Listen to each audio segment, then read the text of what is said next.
Hello everyone, I'm back for a short video at the occasion of the end of the first round of SORARE'S replay tournaments.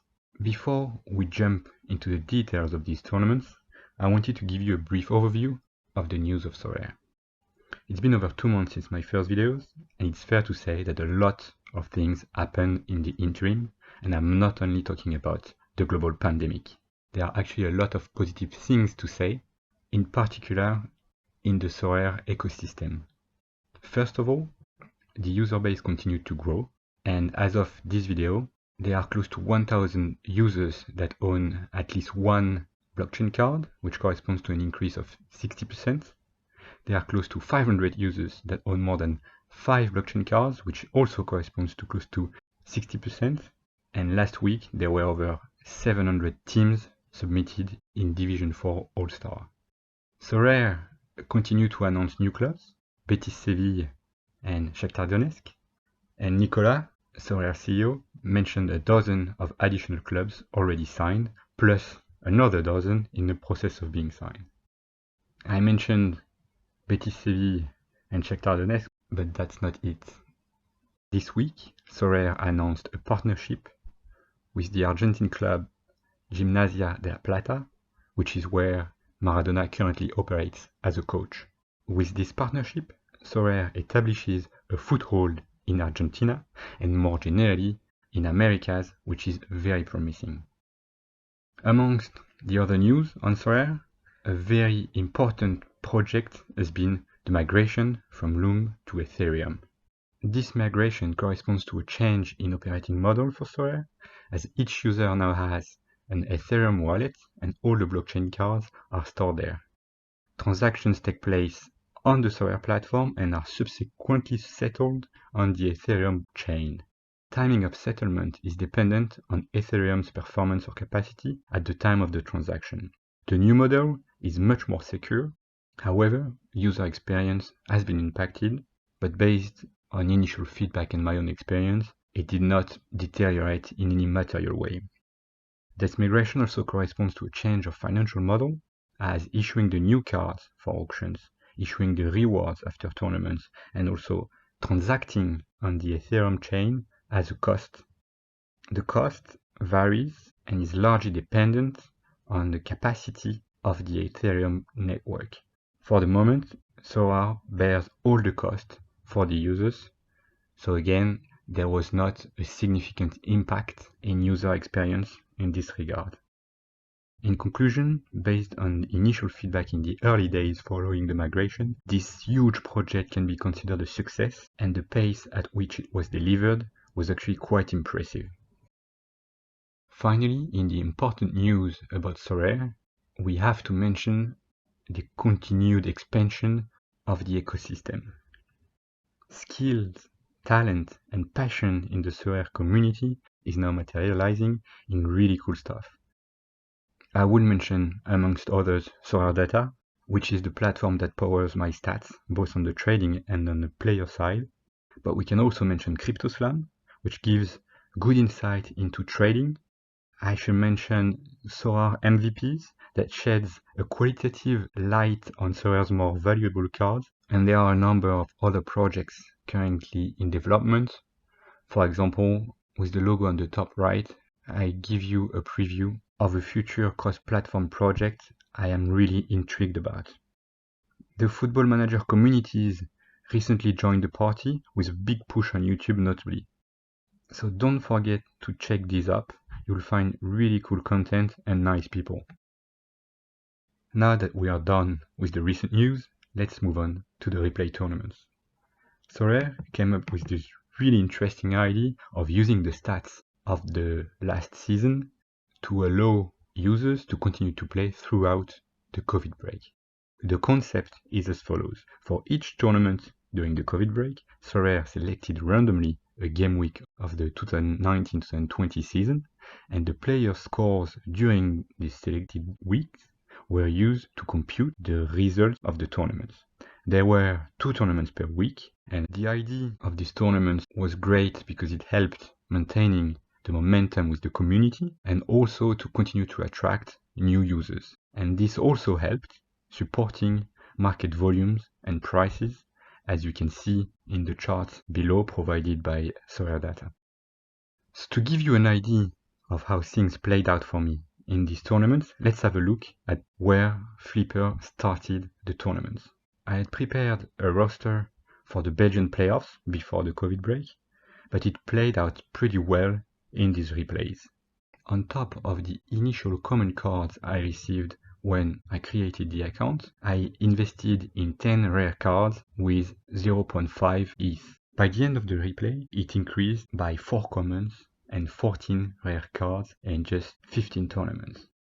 I'll try to explain how I managed to multiply my number of rare cards by 2.5 in just 2 months, and this will allow me to give you a bit of color on the data scientist approach, which I parked in my third tutorial covering game strategy.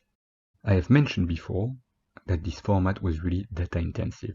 That said, it's not about the data, it's about what you do with it. In the specific context of the replay tournaments, what I did is that I built an algorithm that allowed me to simulate all the potential combinations of my players to build a SO5 team. Once this was done, I could calculate the expected score in each game week and therefore assess the probabilities of securing rewards in a given tournament. I was very often surprised myself by the probabilities of winning rewards, and in the example of this video shot, which was for the second tournament, you can see that this specific team that cost me a quarter of an ETH had 69% chances of securing a reward in All-Star Division 4. So let's illustrate this. For the first tournament, I built this team with my algo, which told me that I maximized the chances of securing a reward by using these 5 players with this keeper as the captain, and in the context of the first tournament, the probability of having no rewards was 43%, the probability of having an average rare was 30%, and the probability of having a good rare was 26.6%. With cards leveling up and bad weeks being removed, the chances increased significantly in the second tournament, and you see that the probability of having no rewards decreased to 31%, and the probability of securing a good rare increased to 31%.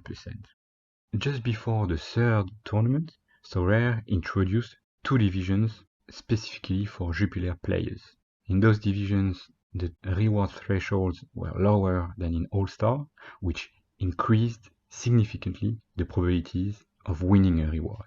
But that's not it, because by introducing this additional division, I was able to submit a second lineup in Division 4 and therefore potentially to cover more game weeks. And this allowed me to reduce further the probability of winning nothing and to actually increase the probability of winning 2 rewards. Once I realized it, I went back to my algo to adjust it with the objective of not only optimizing the lineup within a specific division, but also to optimize the lineups across divisions and to make sure I minimize the probability of winning no rewards.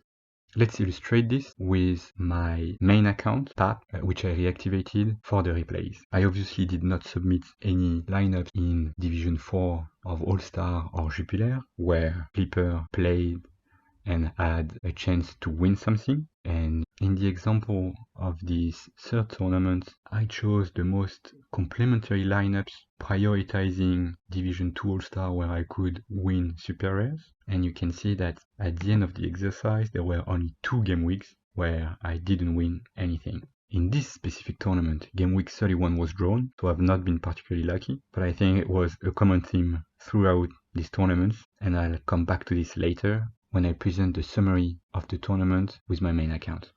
So now I've presented the methodology. The question is, what can we learn from this? I've personally learned a lot by developing the tools, and I'm convinced that there is a lot more to learn from the results. First and foremost, this is a perfect opportunity to illustrate the compounding effect of rewards, or in more trivial terms, the snowball effect of rewards. I believe a lot of people overlook the huge return that can be generated through the snowball effect of rewards, and those of you who work in finance will see an opportunity to use leverage, that is, to borrow cards to generate an even greater return. It would have been impossible to visualize this snowball effect so clearly outside the replay format, and we can only do it now because all the probabilities were known beforehand. So let's seize the opportunity to analyze and explain it. On this chart, each bar represents a tournament and the different colors represent the probabilities. Going back to the first tournament, you'll see that the probability of winning no rewards was about 43%, the probability of winning an average reward was 30%, and the probability of winning a good reward was 30%. And then moving on to the second tournament, which is also reflected by the second bar, you see that the probability of winning no reward was around 31%, the probability of winning an average reward was around 38%, and the probability of winning a good reward was about 31% again. What's interesting is that I didn't buy any new players to use during these replays, but the rewards alone were sufficient to significantly improve the probabilities despite the cards leveling up regularly and reaching the XP cap of the division. If we look at the probability of winning 0 rewards, it went down from 43% to 6% in just 15 tournaments. And the same goes for the probability of winning 1 average reward, which decreased from 30% to 13% over the 15 tournaments. On the flip side, the probability of winning a good reward increased significantly from 26% to 56%, so it more than doubled. And I'm not even talking about the probability of winning 2 rewards, which was 0 at the beginning, and that increased to 25% by the end of the 15 tournaments. It's also interesting to note that at the end of these tournaments, the probability of winning 2 good rares was equivalent to that of winning only 1 good rare at the beginning of the replays, which means that my expected return doubled over these tournaments. But that's theory. In practice, you don't win all the time, and if you look at what actually happened, you realize that I've not been particularly lucky or unlucky. I can be happy with these 14 rewards. It could have been 13, it could have been 15, but at the end of the day, it's more or less what was expected for Flipper.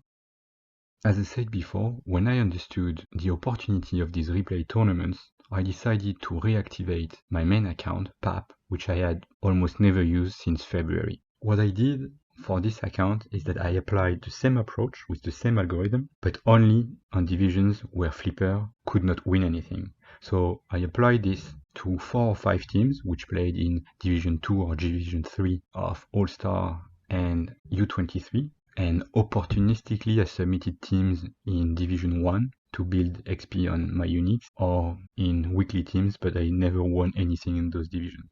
My initial target was about 40 rewards, of which 7 or 8 super rares, which corresponded to a probability of about 50% for every lineup I submitted in the 4 or 5 divisions I mentioned. The game weeks that were randomly selected were not particularly in my favor, but by the 6th tournament I had caught up with my target, and then the selection was adverse again for me, even if overall I generated a lot of rewards. As of the 11th tournament, they changed the threshold rules, and I think I need to pause here to give you a bit of context because it's interesting. Like me, most users quickly got to the conclusion that there was a huge opportunity through team optimization. With only 30 game weeks to choose from, it was easy for users to target combos that would score big points in a specific game week, and this was particularly true towards the end of the replays when there were fewer game weeks left.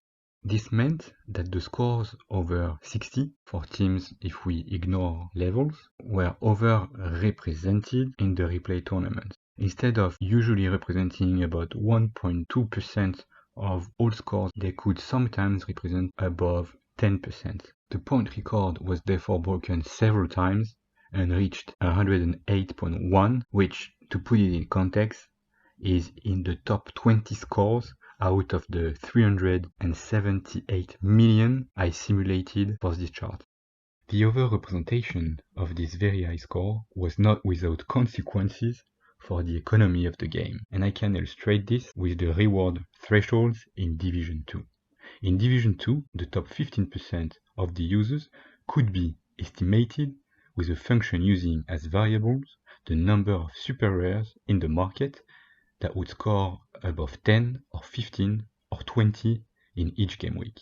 And you'll see that through team optimization, well over 30% of the users could have been entitled in Division 2 to a super rare reward in some game weeks. Therefore, SORARE limited the reward to the top 15% in Division 2. A higher percentage was set in other divisions, but it was no longer possible to have 450 rewards being distributed, which happened a couple of times for game week 46 and 43, if I remember well. Going back to the replay tournaments, this threshold adjustment probably meant that I lost about 1 reward every game week, and the conclusion of these tournaments is as follows. I purchased only 1 card to be competitive in these tournaments. It was a super rare of Zeko, but it's important to clarify that I started with a strong roster of 50 cards.